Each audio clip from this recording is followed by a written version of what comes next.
જોઈએ તો ખ્યાતિ હોસ્પિટલના આરોપી કાર્તિક પટેલને કોર્ટમાં રજૂ કરવામાં આવ્યો છે। અમદાવાદની ગ્રામ્ય કોર્ટમાં રજૂ કરીને ક્રાઇમ બ્રાન્ચે આરોપીના 14 દિવસના રિમાન્ડની માંગણી કરી છે। આ કેસની તપાસ માટે સરકારે સ્પેશિયલ પબ્લિક પ્રોસિક્યુટર તરીકે વિજય બારોટની નિમણૂક કરી છે। રિમાન્ડ માટેની રજૂઆત હતી કે કૌભાંડના મુખ્ય સૂત્રધાર સાથેના કાર્તિકના કનેક્શન અંગે તપાસ કરવાની બાકી છે।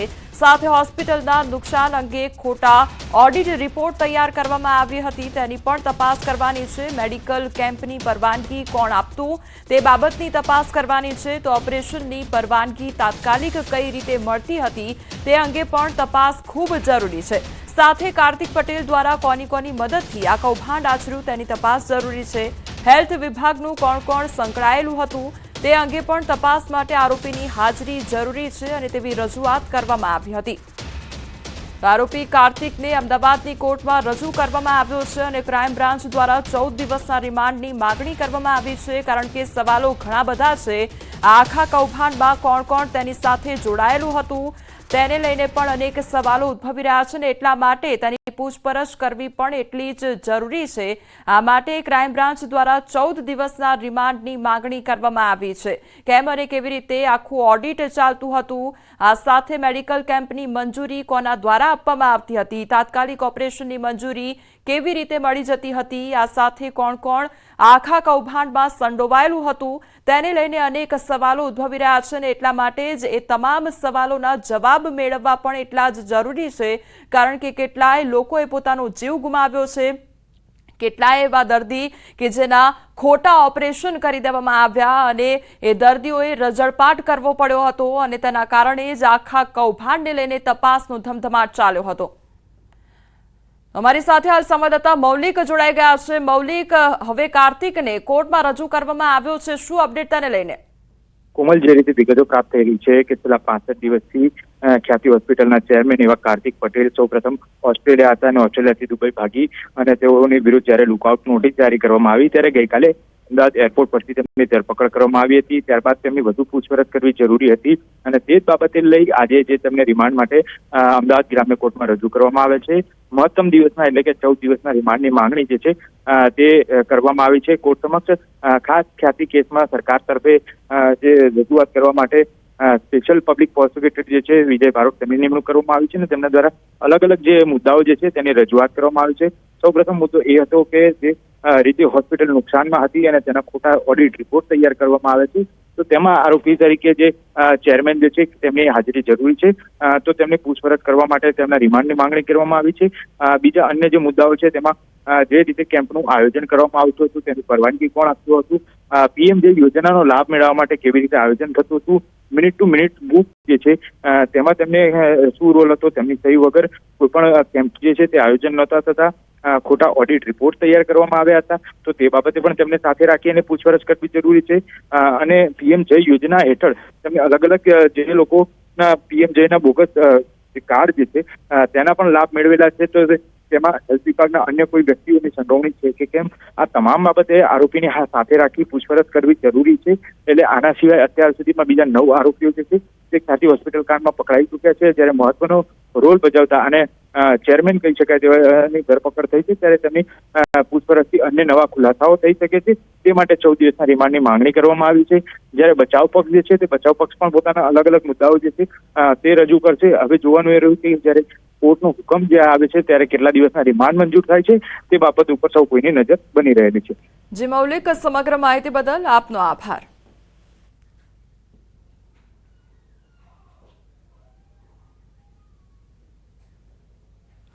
અમરેલી લેટર કાંડ મામલે આવતીકાલે તપાસ હાથ ધરવામાં આવશે। સ્ટેટ મોનિટરિંગ સેલ દ્વારા તપાસ શરૂ કરવામાં આવશે, તો એસએમસીના ડીઆઈજી નિર્લિપ્ત રાય પણ અમરેલી પહોંચે તેવી શક્યતા વ્યક્ત કરવામાં આવી રહી છે।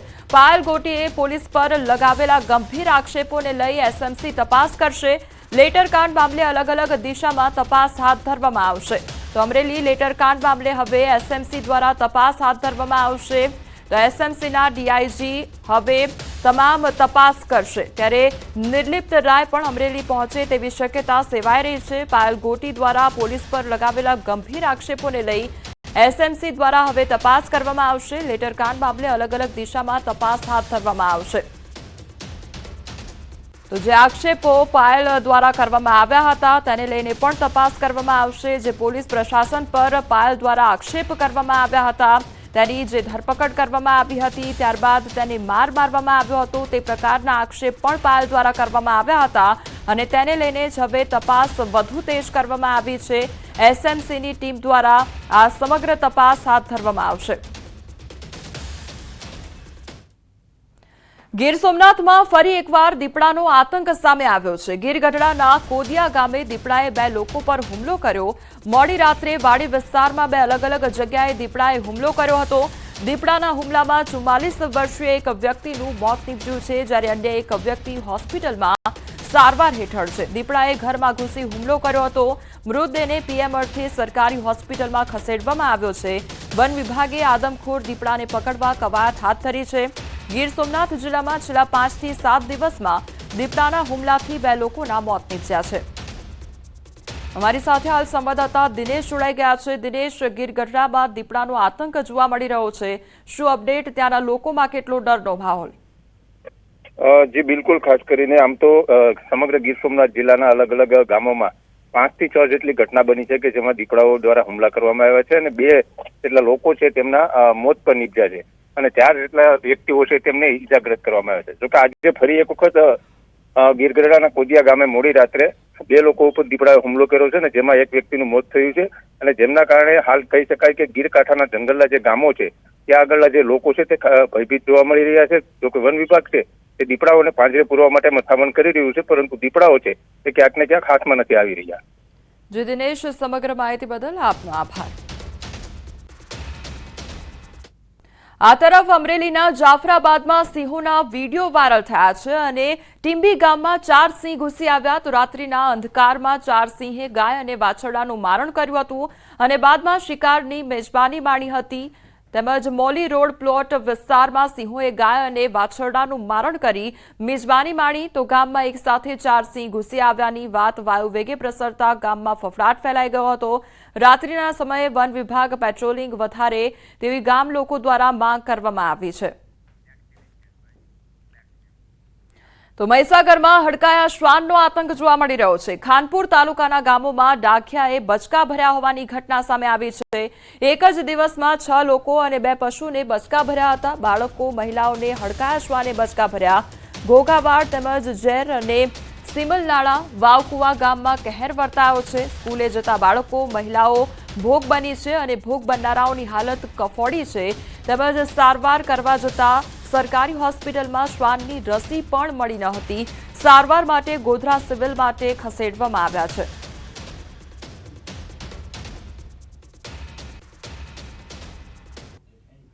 વલસાડ શહેરમાં પણ રખડતા શ્વાનનો આતંક વધી રહ્યો છે। શહેરના ગ્રીન પાર્ક સોસાયટીમાં ઘરના આંગણે રમતી એક બાળકી પર શ્વાને હુમલો કર્યો હતો અને મોઢા અને હાથના ભાગે બચકા ભરતા બાળકી ગંભીર રીતે ઈજાગ્રસ્ત થઈ ગઈ હતી। આ સમગ્ર ઘટના સીસીટીવી કેમેરામાં કેદ થઈ હતી તો ગ્રીન પાર્ક સોસાયટીમાં 3 વર્ષે અલિસબા નામની એક 3 વર્ષની બાળકી ઘરના આંગણે રમી રહી હતી। એ દરમિયાન ત્યાંથી પસાર થતા એક શ્વાન નજીક જતા જ આ બાળકી પર શ્વાને હુમલો કર્યો હતો અને મોઢા અને હાથના ભાગે બચકા ભરી લેતા બાળકી ગંભીર રીતે ઈજાગ્રસ્ત થઈ હતી। દ્રશ્યો જોતા જ આસપાસના વિસ્તારમાં દોડધામ મચી ગઈ હતી। બાળકીને સારવાર માટે હોસ્પિટલમાં ખસેડવામાં આવી હતી। બાળકી પર શ્વાનના હુમલાના દ્રશ્યો સીસીટીવી કેમેરામાં કેદ થઈ ગયા હતા। તો એક તરફ શ્વાનનો આતંક જોવા મળી રહ્યો છે, બીજી તરફ દીપડાનો તેમજ સિંહોનો આતંક જોવા મળી રહ્યો છે। ગીર સોમનાથમાં દીપડાનો આતંક જોવા મળ્યો છે। દીપડા દ્વારા હુમલો કરવામાં આવતા એક વ્યક્તિનું મોત પણ નીપજ્યું છે। બીજી તરફ અમરેલીમાં અનેક ગ્રામ્ય વિસ્તારો રહેણાંક વિસ્તારોમાં સિંહોનું જે ટોળું છે તે આવી પહોંચ્યું હોવાની ઘટના બની છે। બીજી તરફ મહીસાગર અને વલસાડની એ ઘટના કે જ્યાં શ્વાનોનો આતંક જોવા મળી રહ્યો છે, જેના કારણે લોકોમાં ડરનો માહોલ ઊભો થયો છે। લોકો ભયભીત થઈ રહ્યા છે કારણ કે જે એક તરફ મહીસાગર અને વલસાડની વાત કરીએ તો ત્યાં આગળ શ્વાનોનો આતંક જોવા મળી રહ્યો છે તો બીજી તરફ ગીર સોમનાથમાં અને અમરેલીમાં દીપડા તેમજ સિંહોનો આતંક જોવા મળી રહ્યો છે। સમાચારોમાં આગળ વધીએ તે પહેલા રોકાઈશું એક બ્રેક માટે।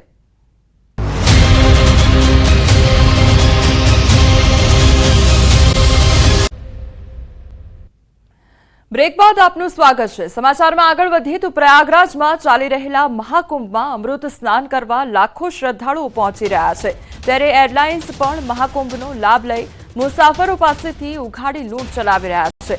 અમદાવાદથી પ્રયાગરાજનું 35,000 ભાડું થતા વીએસપી લાલઘૂમ થયું છે। એરલાઇન્સ દ્વારા કરાતી લૂંટને લઈ ગુજરાત વીએસપીએ પીએમને પત્ર લખ્યો। પત્રમાં જણાવ્યું કે સમગ્ર મામલે સરકાર હસ્તક્ષેપ કરે અને ફ્લાઇટના ભાડા નિયંત્રિત કરે।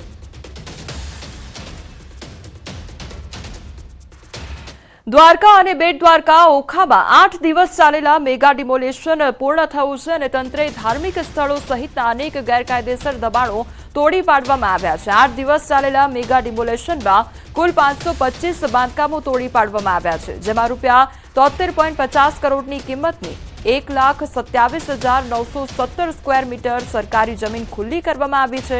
મેગા ડિમોલેશનમાં 1,000 પોલીસ કર્મચારી, એસઆરપી જવાનોની ટીમે ખડે પગે રહીને શાંતિપૂર્ણ માહોલમાં કામગીરી પૂર્ણ કરી છે। સતત 8 દિવસથી મેગા ડિમોલેશનની કામગીરી હાથ ધરવામાં આવી, જે ગેરકાયદેસર દબાણો હતા તે દૂર કરવામાં આવ્યા છે। દ્વારકા તેમજ બેટ દ્વારકામાં मेगा डिमोलेशन की कामगिरी करवामां आवी। टोटल स्ट्रक्चर्स जो डिमोलिश हुए हैं वो है 525। सरकार की जमीन जो खाली हुई है वो है 1,27,917 स्क्वायर मीटर और आज की डेट में जेंट्री रेट से उस जमीन की कीमत जो है वो 73 करोड़ 55 लाख आंकी जाती है। बनासकांठाना ड्रॉ किंग कहवाता अशोक माळी साथे न्यूज 18 खास बातचीत करी અને ન્યૂઝ 18 પર ડ્રો કિંગ ગણાતા અશોક માળીએ મહત્વના ખુલાસા કર્યા છે। અશોક માળીએ પોતાનો લૂલો બચાવ કર્યો છે અને કહ્યું કે મેં કરોડો જોયા નથી, હું નાનો માણસ છું। મેં જે ઇનામો આપ્યા તેની પીડીએફ માર્કેટમાં છે। મેં મળતિયાઓને ઇનામ આપ્યા નથી। અમારા ડ્રોથી સારો એવો ફાળો ગૌશાળાને મળ્યો છે તેવું કહેવામાં આવ્યું છે। પોલીસે જેને ડ્રો કિંગ ગણાવ્યા છે એવા અશોક માળી પાસે અત્યારે ન્યૂઝ 18ની ટીમ પહોંચી છે। અત્યારે આપણી સાથે અશોક માળી છે, સીધી જ વાત કરીશું તેમના જોડે।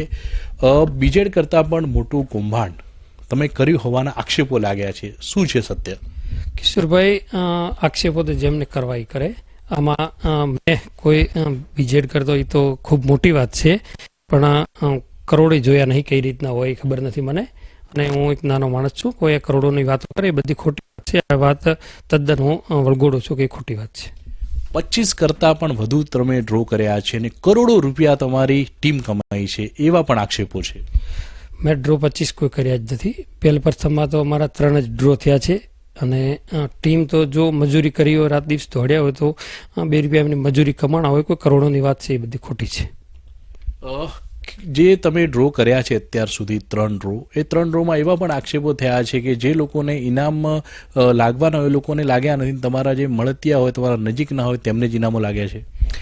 જો વસ્તી ગમે તે વાત કરતી હોય છે, મારી 3 પીડીએફ માર્કેટની અંદર મેં ઓનલાઈનમાં આપેલી છે અને એ માર્કેટની અંદર જે તે વ્યક્તિઓ જોઈ શકે છે।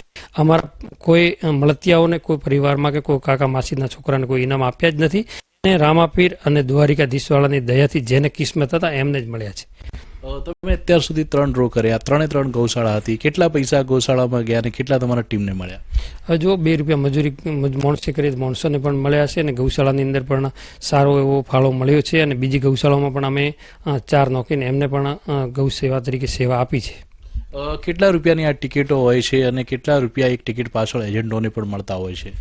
દેખો, હવે એક કૂપન ડેડુઆમાં 299ની હતી અને દામારામપુર ત્યાં 399 હતી। એ મજૂરી કરે, રાત દિવસ બાઇક લઈને દોડતા હોય છે, ખેતરોમાં બીજે તો એમના 2 રૂપિયાનો એમને પણ મળતા હોય છે। એવું બીજું એ પણ વાત એવી છે કે અત્યાર સુધી ફરિયાદો પર ફરિયાદો આ ડ્રો પર થઈ રહી છે, છતાં પણ ડ્રો ચાલી રહ્યા છે, શું કહેશો આ બાબતે? કેમ ફરિયાદો થઈ રહી છે? હાલ કોઈ ડ્રો ચાલી રહ્યા છે એ મને કોઈ માહિતી નથી, પણ ફરિયાદો તો દેખો કે પોતપોતાના બધાનો એમનું કામ કરતા હોય છે। બધા જે આગળથી કોઈ માણસો જઈને કોઈ કરતા હોય એ બધું એમનો વિષય છે, આમાં કોઈ મને કંઈ આટલી લોબી ખબર ના પડે। બાકી અમે સેવાનું કાર્ય કરીએ છીએ, સેવાનું કાર્ય છે એ પાકું છે। તો ડ્રો કિંગ અશોક માળી સાથે વાતચીત કરવામાં આવી છે અને તેમણે તમામ જે આક્ષેપો છે તે ફગાવી દીધા છે। જે કરોડોની વાત કરવામાં આવી હતી તેનો પણ આક્ષેપ જે છે તે ફગાવી દેવામાં આવ્યો છે। કપડવંજમાં લૂંટ વિથ મર્ડર કેસમાં 4 ઝડપાયા અને 48 કલાકમાં ખેડા જિલ્લા પોલીસે આરોપીને ઝડપી પાડ્યા છે. પોલીસે યુપીના 4 લૂંટારુઓની ધરપકડ કરી. ઇસરાર ત્યાગી, વસીમ ચૌધરી, શહજાદ કલા તેમજ શહેજાદ અખ્તરની ધરપકડ કરવામાં આવી. તો અમદાવાદ બાવળા હાઈવે ઉપરથી પકડી પાડ્યા લૂંટારુઓને. ઇસરાર ત્યાગી વિરુદ્ધ અગાઉ પણ લૂંટનો ગુનો નોંધાયો છે. તો શખ્સોએ દેવેન્દ્રસિંહ નામના 65 વર્ષીય ટ્રક ચાલકની હત્યા કરી હતી. પોલીસે 250 સીસીટીવી ચકાસી હત્યારાઓને ઝડપ્યા અને હત્યારાઓને આઈસર સાથે ઝડપી લીધા હતા. મહત્વનું છે કે તારીખ 15 જાન્યુઆરી સાંજે લૂંટ વિથ મર્ડરની ઘટના બની હતી. આરોપીઓએ 65 વર્ષીય ટ્રક ચાલકની હત્યા કરીને 2.85 લાખના ઉષા કંપનીના એક્સેસ ફેનની લૂંટ કરી લાશને ટ્રકમાં મૂકીને લૂંટારુઓ ભાગી છૂટ્યા હતા. ખાસ અમને જે સીસીટીવીના આધારે અમુક ઇનપુટ મળ્યા અને અલગ અલગ ટીમોએ ખેડા જિલ્લાના, આણંદના, મહીસાગરના, ઇવન રાજસ્થાનના અને અમદાવાદ બાજુના આશરે 250 જેટલા સીસીટીવી કેમેરા અલગ અલગ સમયના ચેક કરવામાં આવેલા, જેની અંદર આ શંકાસ્પદ વાહન અમને જણાઈ આવેલ અને જે આઈશર જે છે 4 આરોપીઓ સાથે વાહન પણ કબજે કરવામાં આવ્યું છે. અમદાવાદમાં અસામાજિક તત્વોને જાણે કે પોલીસની કાર્યવાહીનો કોઈ ડર રહ્યો નથી. એટલા માટે જ આનંદનગરની નેહા પાર્ક સોસાયટીમાં અસામાજિક તત્વોએ તલવાર અને દંડા સાથે રીતસરનો આતંક મચાવ્યો છે અને સોસાયટીમાં પાર્ક કરેલા વાહનોમાં તોડફોડ કરી ડરાવ્યા ધમકાવ્યા હતા લોકોને. સીસીટીવી ફૂટેજ અને વિડીયો વાયરલ થતા આનંદનગર પોલીસે દોડતી થઈ ગઈ હતી. આરોપી સાહિલ દેસાઈ, પાર્થ દેસાઈ સહિત 8 લોકો સામે ગુનો નોંધી કાર્યવાહી કરવામાં આવી છે. હાલ એલસીબી ઝોન 7 ટીમે આરોપી સાહિલ ઉર્ફે સેગો દેસાઈની ધરપકડ કરી અન્ય આરોપીઓને પકડવા પૂછપરછ શરૂ કરી છે. આરોપી છૂટક કામ કરે છે અને આરોપી વિરુદ્ધમાં અગાઉ 2018ના વર્ષમાં અપહરણનો ગુનો દાખલ થયેલો છે અને બીજો 2024માં એક ફોન ઉપર ધમકી આપવાનો ગુનો દાખલ થયેલો છે. હાલ મુખ્ય આરોપી અટક કરેલો છે અને એની પૂછપરછ કરીને બાકીના કોણ આરોપીઓ એમાં સંડોવાયેલા હતા એના નામ સરનામા મેળવીને એને અટક કરવાનો કાર્યવાહી ચાલુ છે.